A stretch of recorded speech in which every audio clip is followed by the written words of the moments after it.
इंसानियत की तस्वीर कितनी दर्दनाक हो गई है, ये बताने के लिए शायद अब हमारे पास शब्द भी नहीं बचे हैं। रेप और हत्या के इन सारे मामलों का आना इतना आम हो चुका है कि रोज दर्द को एक नई जुबान कैसे दे, ये अब समझ में नहीं आता है। मगर फिर भी हम कोशिश जरूर करते हैं।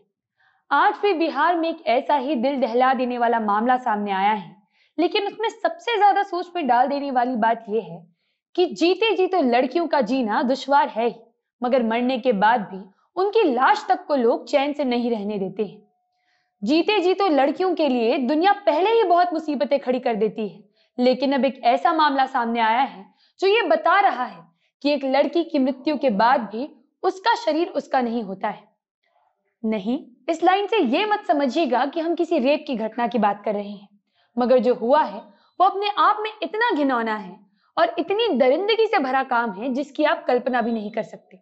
दरिंदगी की हद कुछ ऐसे पार की गई है कि एक मरी हुई लड़की की लाश को उसकी कब्र से निकालकर उसके शरीर के टुकड़े टुकड़े कर दिए गए और ऐसा करने वाले राक्षस उस लाश से उसका दिल निकाल कर ले गए। ये मामला बिहार के बांका से सामने आया है। रोंगटे खड़े कर देने वाला यह मामला धौरैया थाने का है, जहां के सिंगारपुर गांव में कब्रिस्तान से एक लड़की की लाश गायब हो गई। जब लाश वापस मिली तो उसकी स्थिति इतनी बुरी थी कि कल्पना भी नहीं की जा सकती। एक मरे हुए इंसान को और बेरहमी से काटकर उसके शरीर के टुकड़े टुकड़े कर दिए गए थे। सबसे घिनौनी बात यह रही थी कि ऐसा काम करने वाले वैश्य दरिंदे उस लाश से दिल निकाल कर ले जा चुके थे।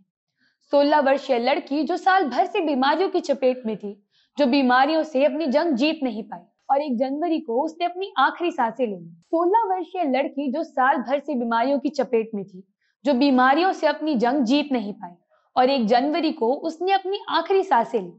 2 जनवरी को परिवार ने उसके शव को कब्रिस्तान में दफनाया और 3 जनवरी को यह चौंका देने वाली बात सामने आई कि कोई उसकी कब्र खोदकर उसकी लाश को वहां से ले जा चुका था। पिछले 1 साल से वो 16 वर्षीय लड़की टीबी से ग्रसित थी और बांका और भागलपुर समेत कई शहरों में उसने अपना इलाज करवाया था, मगर वह ठीक नहीं हो पाई। 2 जनवरी को उसे कब्रिस्तान में दफन कर दिया गया, लेकिन 3 जनवरी की रात को किसी ने कब्र को खोदा और शव को बाहर निकाला, उसके अंगों को काटकर अपने साथ लेकर चला गया।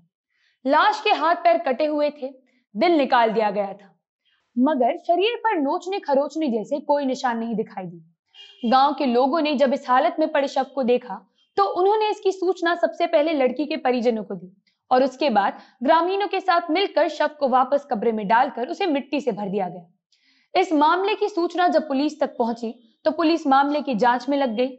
पहले तो लड़की के पिता ने ऐसी कोई भी घटना होने से इनकार कर दिया था, लेकिन बाद में उन्होंने कहा कि यह मुमकिन है कि किसी जानवर ने किया होगा। लेकिन पुलिस के लिए यह यकीन कर पाना मुश्किल था कि ये कोई जानवर इस तरीके से कब्र खोदकर लाश को बाहर निकाल देता है और बिना शरीर में एक भी खरोच का निशान दिए उसे इस तरीके से हलाल कर देता है। पुलिस इस मामले के तह तक जाने की कोशिश कर रही है, लेकिन गांव वालों का इसे लेकर जो रवैया है उसे देखकर तो यही लग रहा है कि गांव वाले इस बात को दबाने की कोशिश कर रहे हैं। देखना यह होगा कि पुलिस की तहकीकात किस नतीजे पर पहुंचेगी। जो भी अपडेट आएगी हमारा चैनल उसे आप तक पहुंचाता रहेगा। इस खबर में इतना ही। अगर आप हमें फेसबुक पर देख रहे हैं तो जनता जंक्शन के पेज को लाइक और शेयर जरूर करें। अगर आप हमें यूट्यूब पर देख रहे हैं तो चैनल को सब्सक्राइब करें। आप हमारी टीम से इंस्टाग्राम और ट्विटर पर भी जुड़ सकते हैं। आपकी स्क्रीन पर इस वक्त जो जानकारी दिखाई दे रही है, आप उसकी मदद से डोनेशन के रूप में हम तक अपना सहयोग पहुंचा सकते हैं। इस वीडियो को अंत तक देखने के लिए धन्यवाद। मैं हूं सौम्या राठी, कैमरे के पीछे हैं पीयूष चौरसिया और आप देख रहे हैं जनता जंक्शन।